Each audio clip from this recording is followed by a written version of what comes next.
Selamat datang di channel saya Serangga Gatal. Jangan lupa di subrek, like and share. Mimin doakan semoga kita sehat semua. Oke, kita mulai. Lee Xingyun tidak tahu metode apa yang bisa digunakan Ni Li untuk mendapatkan begitu banyak roh iblis tingkat tinggi. Terlepas dari apakah itu tingkat pertumbuhan tingkat dewa garis keturunan biasa atau tingkat pertumbuhan tingkat keturunan naga yang sangat baik, keduanya sangat sulit ditemukan. Sejak Lee Xingyun memperoleh roh iblis tingkat tinggi ini dari Ni Li, pasukannya telah diperkuat sedikit. Adapun Ni Li, Lee Xingyun tidak lagi menatapnya dari atas, sebaliknya, dia memandangnya sebagai orang yang setara. Cepat atau lambat, Murong Yu mungkin akan menerima iurannya karena menyembunyikan penghinaan seperti itu padanya. Terkadang, Anda hanya tidak bisa menilai buku dari sampulnya. Ye Xuan tersenyum dari tempat duduknya di sebelah mereka. Dalam pelelangan ini, mereka akan menjual beberapa benda suci yang dapat digunakan untuk berkultivasi, seperti embun catatan surgawi dari Sekte Catatan Surgawi. Mungkin akan ada banyak orang yang tidak ingin melewatkannya. Ye Xuan memiliki sedikit kekayaan, yang dia agak banggakan. Di jalan kultivasi, sumber daya sangat penting. Sebagai keturunan langsung dari klan Ye, jumlah sumber daya kultivasi yang dapat dia akses tidak terbayangkan oleh kebanyakan orang biasa.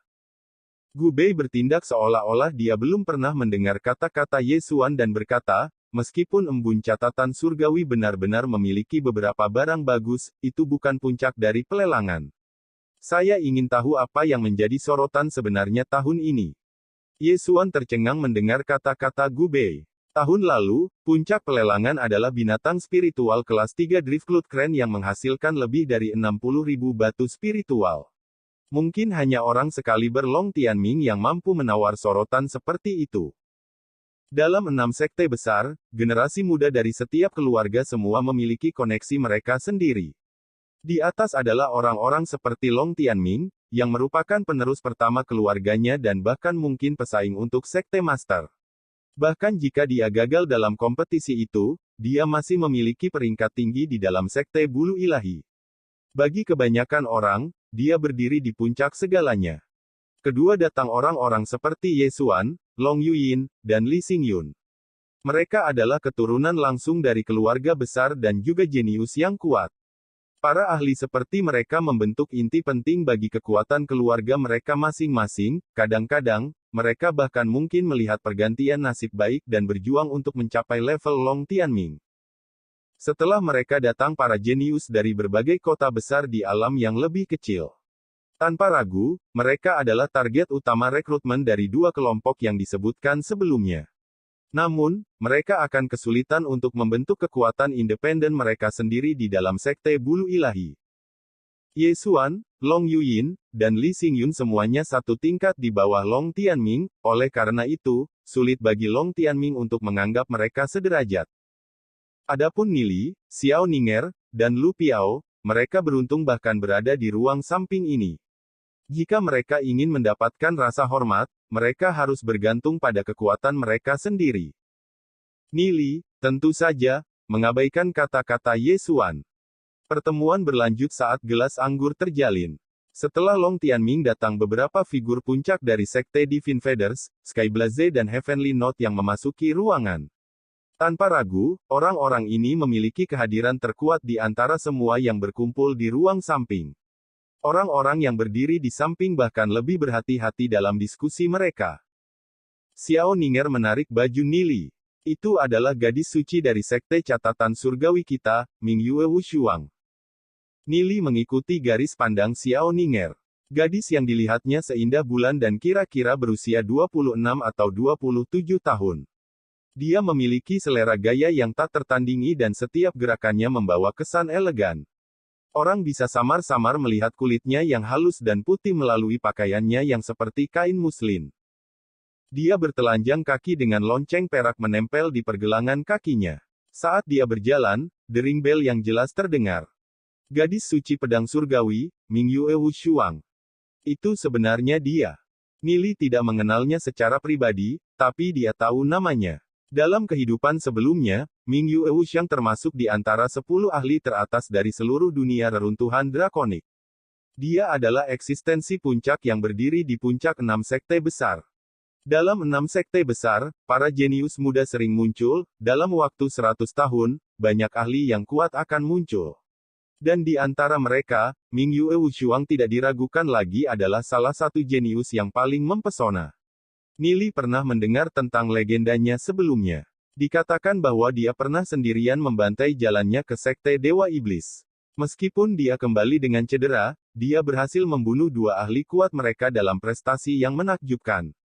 Sulit untuk membayangkan bahwa ahli yang kuat, yang namanya bisa menimbulkan ketakutan, akan benar-benar berubah menjadi seorang wanita cantik. Itu Yan Yang dari sekte Sky Blaze, kata Xiao Ninger, menunjuk orang lain. Dia adalah seorang pemuda dengan rambut yang sangat merah hingga seperti terbakar. Namun, dia memiliki kulit yang sangat cerah dan aura yang kuat dan mendominasi. Kaisar Neraka. Nili tidak pernah menyangka bahwa selama pertemuan ini, dia akan melihat begitu banyak ahli kuat yang sering dia dengar di kehidupan sebelumnya. Dalam 100 tahun, Kaisar Neraka akan naik ke posisi sekte Sky Blaze, sekte Master, dan memulai era paling kuat yang pernah dilihat sekte tersebut. Sekte Sky Blaze akan menjadi begitu kuat sehingga mereka akan menginjakkan kaki yang begitu keras pada sekte Dewa Iblis, sehingga sekte Dewa Iblis bahkan tidak bisa mengangkat kepala mereka. Namun, tidak peduli seberapa kuat 6 sekte besar itu, tidak mungkin bagi mereka untuk menentang surga dan menghadapi tanah suci iblis leluhur. Lupakan Kaisar Sage. Saat ia memikirkan musuh bebuyutannya yang kuat, Nili mengepalkan tinjunya dengan erat. Sejak hidup kembali, titik awalnya jauh lebih tinggi daripada di kehidupan sebelumnya. Namun, Nili masih belum bisa memastikan keberhasilannya saat menghadapi Kaisar Sage yang kuat. Bahkan jika budidaya Nili melampaui Kaisar Sage, musuh memiliki kendali selama jutaan tahun dengan keseluruhan ruang waktu di bawah kendalinya. Dengan hanya Nili saja, itu benar-benar mustahil untuk mematahkan pemerintahan mutlak Kaisar Sage. Dalam kehidupan ini, dia harus memanfaatkan semua yang dia bisa dan tidak hanya mengandalkan dirinya sendiri. Namun, para jenius kuat yang berkumpul di ruang samping ini semuanya sangat sombong, akan sulit untuk mendekati mereka. Belum lagi Nili masih lemah, dalam hal kekuatan, sehingga dia tidak bisa menarik perhatian siapapun. Di antara anggota ketiga sekte, Mingyue Wushuang, Yan Yang, dan Long Tianming tidak diragukan lagi adalah eksistensi yang paling mempesona. Meskipun Long Tianming memiliki posisi yang luar biasa, dia masih sedikit lebih rendah dari Holy Maiden Mingyue Wushuang dari sekte catatan surgawi dan Yan Yang dari sekte Sky Blaze. Bagaimanapun, Yan Yang sudah menjadi kandidat yang dikonfirmasi untuk menjadi master sekte berikutnya dari sekte Sky Blaze. Bahkan gadis suci bukanlah kandidat, namun, posisinya dalam sekte catatan surgawi masih sangat tinggi. Long Tianming melirik Mingyue Wushuang dan Yan Yang sambil menangkupkan tangannya untuk memberi salam. Wajahnya dipenuhi dengan senyum yang elegan dan anggun. Mingyue Wushuang mengangguk sebagai tanda terima. Sementara itu, Yan Yang tetap sedingin biasanya dan sama sekali mengabaikan keberadaan Long Tianming, yang sedikit mempermalukan Long Tianming. Namun, Long Tianming dengan cepat membuang muka dan tertawa keras kepada orang-orang di sebelahnya, bertindak seolah-olah dia tidak terganggu olehnya. Nili diam-diam berpikir bahwa perjalanan ke balai budidaya ini memang sepadan. Nili mulai membuat rencana tentang cara mendekati Mingyue Wushuang dan Yan Yang selama 2 hari ke depan. Bagaimanapun, keduanya adalah figur berwibawa dari sekte masing-masing.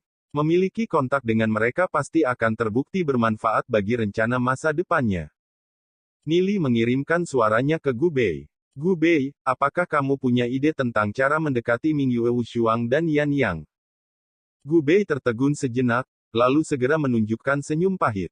Pertanyaan sulit yang kau berikan padaku. Salah satunya adalah gadis suci dari sekte catatan surgawi, sementara yang lainnya adalah putra suci dari sekte Sky Blaze. Kualifikasi apa yang harus saya temui dengan mereka? Paling-paling, saya hanya bisa mencari tahu di mana mereka tinggal. Oh, hati Nili sedikit bergetar. Mengetahui di mana mereka akan tinggal akan banyak. Karena Nili dan identitas partainya, sekarang bukan waktu yang tepat untuk terlibat dalam percakapan dengan target. Namun, jika Nili tahu di mana mereka tinggal, maka dia secara alami akan memiliki cara bagi mereka untuk datang kepadanya.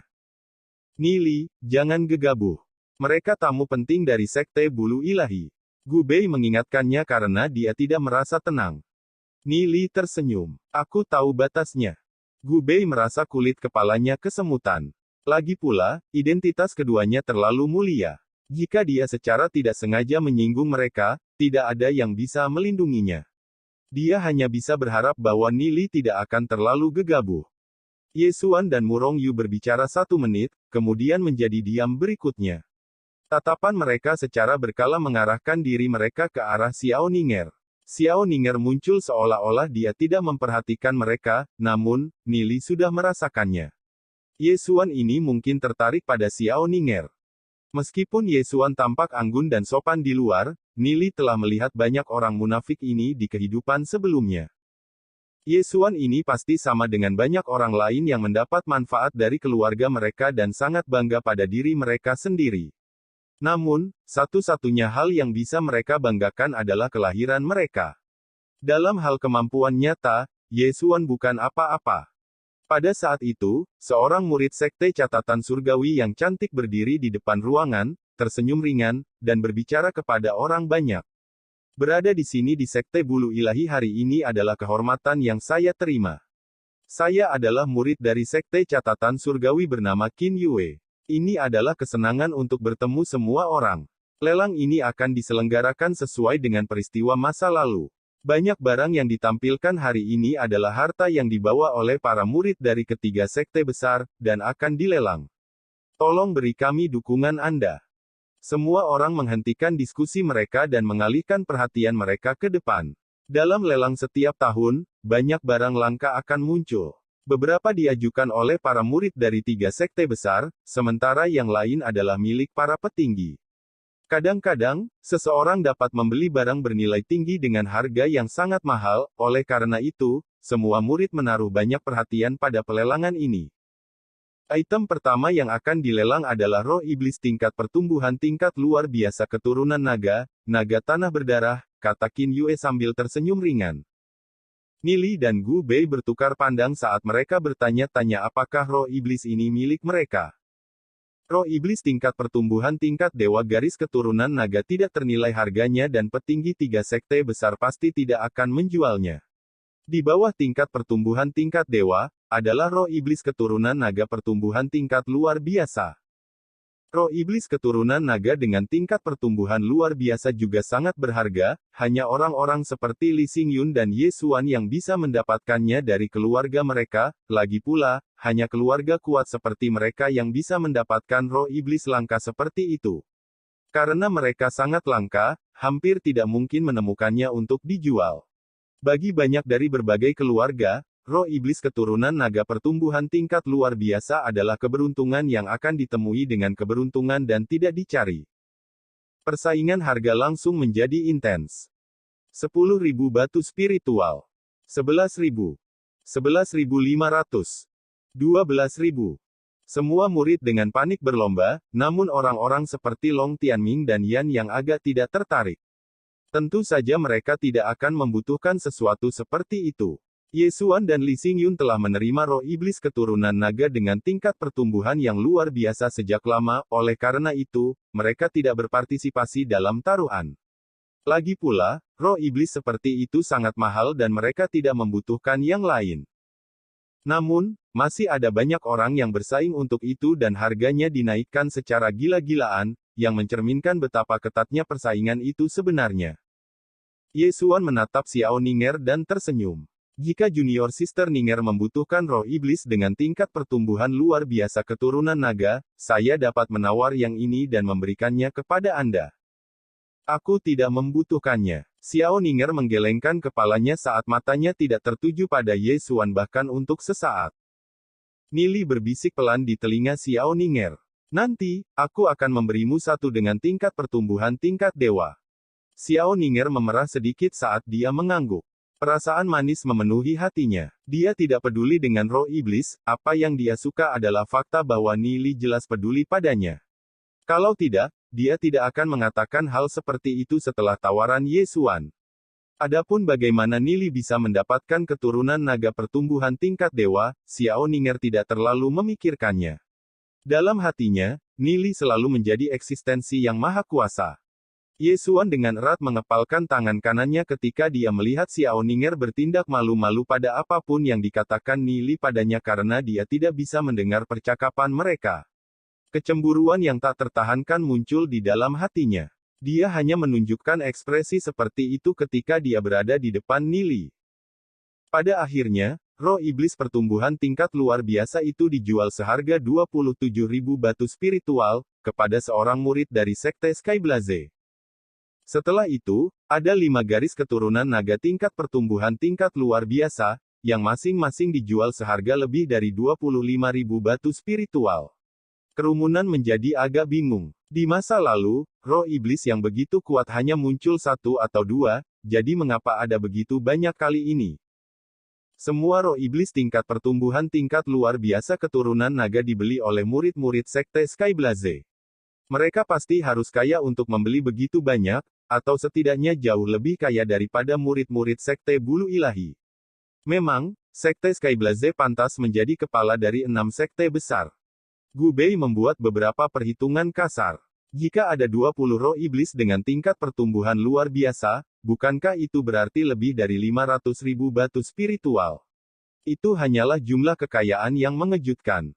Kecuali dia tidak tahu berapa biaya pembuatannya, karena dia selalu memberikan batu spiritual kembali ke Nili. Nili tahu bahwa roh iblis tingkat pertumbuhan tingkat luar biasa keturunan naga jarang terjadi, tapi dia awalnya mengira 15.000 batu spiritual sudah akan menghasilkan penjualan besar. Dia tidak pernah berharap harga sebenarnya menjadi begitu tinggi. Meskipun, tentu saja ini juga terkait dengan fakta bahwa murid-murid Sekte Skyblaze semuanya kaya. Lagi pula, roh iblis keturunan naga tingkat pertumbuhan tingkat luar biasa tidak mudah ditemukan. Selama para spiritualis iblis itu belum memilikinya, mereka pasti tidak akan melepaskan kesempatan seperti itu. Selanjutnya, kami akan melelang sebotol esensi jiwa iblis. Botol ini telah dinilai, dan telah ditentukan sebagai tingkat bintang surgawi. Tawaran awal adalah 10.000 batu spiritual. Qin Yue dengan ringan tersenyum sambil melanjutkan, apakah ada yang tertarik? Esensi jiwa iblis dapat sangat meningkatkan kekuatan roh iblis. Sekarang Nili memiliki roh iblis pertumbuhan tingkat dewa garis keturunan naga, tentu saja dia tidak akan pelit. Selanjutnya, esensi jiwa iblis tingkat bintang surgawi akan memiliki efek yang sangat kuat pada roh iblis alam nasib surgawi. Nili tidak pernah menyangka bahwa pelelangan akan dimulai dengan barang berharga seperti itu. Pelelangan mungkin mencoba untuk meningkatkan kegembiraan terlebih dahulu. Semua orang di ruang samping ini adalah di antara para elit dari 3 sekte besar. Oleh karena itu, barang biasa pasti tidak akan membangkitkan minat mereka. Nili merenung sedikit, lalu mengirimkan suaranya ke Gu Bei, dapatkan esensi jiwa iblis itu untukku. Murong Yu tampaknya tertarik pada esensi jiwa iblis juga, karena dia mengajukan tawaran. 11.000 batu spiritual. 11.100 batu spiritual. Gu Bei segera mengikuti. Mendengar kata-kata Gu Bei, Murong Yu mengerutkan kening, melirik Gu Bei, dan berkata, 12.000 batu spiritual. 12.100 batu spiritual. Gu Bei terus menaikkan harga dengan tenang dan tenang. Kerumunan tidak bisa membantu melihat ke meja mereka. Keduanya yang duduk di meja yang sama tidak terlihat terlalu ramah satu sama lain. Yah, karena sepertinya ada sesuatu yang menghibur terjadi, mereka menghentikan percakapan mereka sendiri untuk melihat seberapa tinggi mereka berdua akan menaikkan harganya. 13.000 batu spiritual. Murong Yu sedikit marah karena Gu Bei jelas menentangnya. Murong Yu memelototi Nili, lalu pada Gu Bei, merasa marah di hatinya. Gu Bei mungkin mencoba membantu Nili membodohinya. Lebih dari 10.000 batu spiritual sudah dianggap sebagai jumlah yang besar untuk Murong Yu.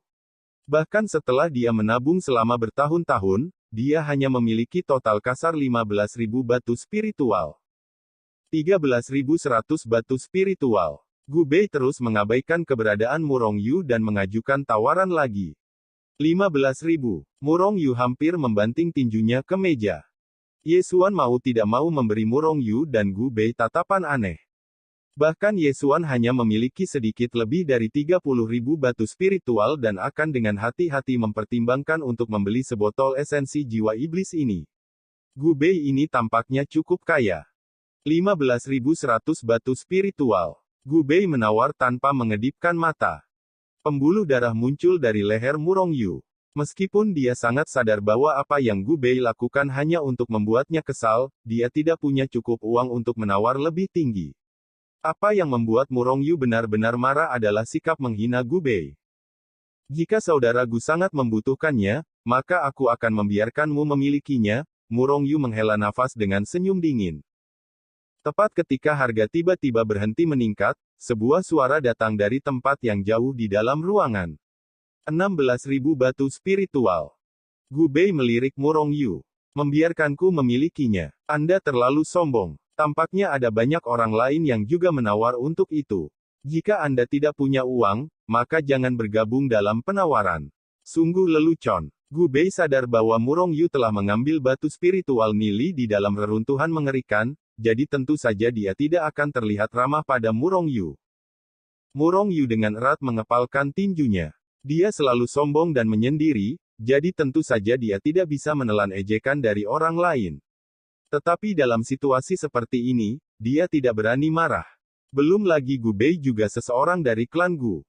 Kalau begitu saudara Gu dapat terus bersaing memperebutkannya. Meskipun Murong Yu sangat membenci Gu Bei sampai giginya gatal, dia tetap menahan amarahnya. Tentu saja saya akan. 17.000 batu spiritual. Gu Bei melirik Murong Yu sambil terus menawar. Itu sudah harga yang cukup tinggi, sedemikian rupa sehingga suara lain ragu-ragu sebentar, lalu memutuskan untuk berhenti menawar. Pada akhirnya, esensi jiwa iblis berhasil dijual ke Gu Bei. Setelah itu datang 5 botol lagi esensi jiwa iblis, tetapi semuanya dari tingkat takdir surgawi, tidak meninggalkan satu pun dari tingkat bintang surgawi. Mereka masing-masing memberi harga sekitar 2 hingga 3.000 batu spiritual. Murong Yu agak putus asa. Meskipun esensi jiwa iblis tingkat takdir surgawi memiliki beberapa kegunaan, tidak terlalu banyak. Jika bukan dari tingkat bintang surgawi, maka tidak ada gunanya membeli. Namun, Gu Bei masih tidak berhenti di situ. 5 esensi jiwa iblis itu juga masuk ke dalam sakunya. Saat itu, Gu Bei telah menghabiskan hampir 30.000 batu spiritual. Saudara Gu, esensi jiwa iblis memang bagus, tetapi jika Anda menghabiskan semua uang Anda sekarang, Anda akan kehilangan kesempatan untuk hal-hal yang baik. Ye Xuan tersenyum ringan, tidak tahu apa tujuannya. Kamu tidak perlu khawatir tentang itu. Gu Bei melirik Ye Xuan dengan sedih. Siapa yang memintanya untuk menunjukkan minat pada Xiao Ninger? Xiao Ninger seharusnya menjadi wanita Nili dan Ye Xuan ini jelas mencoba untuk merebut wanita saudaranya. Jadi, tentu saja, Gu Bei tidak akan baik padanya. Sejauh menyangkut Gu Bei, Ye Xuan ini sepertinya juga bukan jagoan. Menurut orang lain, Gu Bei hanyalah orang yang tidak berguna, jadi, tentu saja, dia melanjutkan untuk melakukan tindakan yang tidak berguna. Kalau tidak, dia akan meremehkan julukan itu. Gu Bei mencibir. Aku benci orang yang suka berpura-pura kaya, tapi kenyataannya tidak. Ye Xuan terbatuk saat kemarahan naik di dalam hatinya. Siapa yang Gu Bei pikir dia ini? Dia hanya keturunan klan Gu, tapi dia benar-benar berani menjadi begitu sombong. Jika mereka tidak berada di dalam wilayah sekte bulu ilahi, Xe Yuan pasti akan membuatnya tumbuh otak. Namun, pada kesempatan ini, Ye Xuan masih menunjukkan sikap yang halus saat dia berkata, saya hanya mengingatkan Anda karena niat baik. Karena saudara Gu tidak menghargainya, lupakan saja. Setelah konflik yang begitu intens, suasana di meja secara alami agak asam. Beberapa orang dari meja tetangga melihat ke atas dan segera memahami situasi ketika mereka melihat Gu Bei. Gu Bei terkenal tidak berguna. Sebenarnya tidak biasa melihatnya tidak bertengkar atau berkelahi dengan seseorang. Belum lagi ada 2 wanita cantik yang saat ini duduk di meja itu. Tidak heran bau mesiu begitu berat. Long Yuyin diam-diam duduk di samping Nili, tampaknya tidak tertarik pada barang-barang yang dilelang. Dia menyadari bahwa dia sedikit tidak perlu di sini. Perhatian hampir semua orang tanpa sadar terfokus pada Xiao Ninger. Long Yuyin mengingat kata-kata neneknya. Yiner, dengan temperamenmu yang berapi-api, tidak ada yang akan menyukaimu, terlepas dari betapa cantiknya dirimu. Anda harus berubah. Di masa lalu, dia tidak pernah terganggu olehnya, dan bahkan agak meremehkan nasihat itu. Sejak kapan dia, Long Yuyin, membutuhkan seorang pria untuk dicintai? Tapi, sekarang dia memeriksa kembali dan membandingkan dirinya dengan Xiao Ninger, dia tidak bisa menahan perasaan rendah diri. Itu normal bagi Nili untuk menyukai Xiao Ninger, tapi fakta ini sedikit mengganggu hati Long Yuyin. Lelang dilanjutkan dengan item berikutnya, sebotol Heavenly Note Dew. Embun catatan surgawi adalah produk yang disempurnakan oleh para alkemis sekte catatan surgawi menggunakan berbagai herbal. Efek herbalnya bahkan lebih efektif daripada batu spiritual. Namun, bagian penting adalah fakta bahwa embun catatan surgawi dapat dengan mudah diserap, itulah mengapa efeknya bahkan lebih jelas. Qin Yue dengan ringan tersenyum, tolong, semuanya, kalian semua tidak perlu khawatir dengan botol yang satu ini. Dalam perjalanan ke Sekte Bulu Ilahi ini, kami membawa 100 botol dan akan menjual 10 set. Jika Anda tertarik, tetapi tidak dapat membeli ke-10 sekaligus, maka Anda dipersilakan untuk menawar dengan teman-teman. Segera, suasana menjadi tegang ketika orang-orang mulai membentuk kelompok dalam persiapan untuk membeli embun catatan surgawi. Lagi pula, membeli 10 sekaligus akan terlalu sulit bagi sebagian besar dari mereka yang hadir. Harga awal untuk 10 botol embun catatan surgawi adalah 10.000 batu spiritual. Namun, penawaran tersebut tidak menaikkan harga terlalu tinggi dan berhenti di sekitar 11 hingga 12.000 batu spiritual. Lagi pula, masih ada 80 botol tersisa. Selanjutnya, semua murid Sekte Catatan Surgawi telah mundur dari tawaran ini, hanya menyisakan murid Skyblaze dan Sekte Bulu Ilahi. Oleh karena itu, tidak perlu ada persaingan yang begitu ketat. Namun, semua orang kecewa, Gu Bei mengambil 30 botol embun catatan surgawi untuk dirinya sendiri. Gu Bei diam-diam harus mengakui bahwa dia merasa hebat saat membeli semuanya. Dia tidak pernah merasa sehebat ini dalam menghabiskan uang, meskipun semua uang itu milik Nili. 30 botol embun catatan surgawi, itu lebih dari 30.000 batu spiritual. Gu Bei tidak terlihat sangat terganggu saat dia melemparkan sejumlah besar batu spiritual. Sebaliknya, dia masih terlihat ingin membeli lebih banyak. Terlepas dari apakah itu Murong Yu atau Ye Xuan, keduanya cukup sedih karena mereka bertanya-tanya berapa banyak uang yang dimiliki Gu Bei ini. Sekian dulu update-annya, tunggu lanjutannya di channel saya Serangga Gatal, di subscribe ya guys. Terima kasih.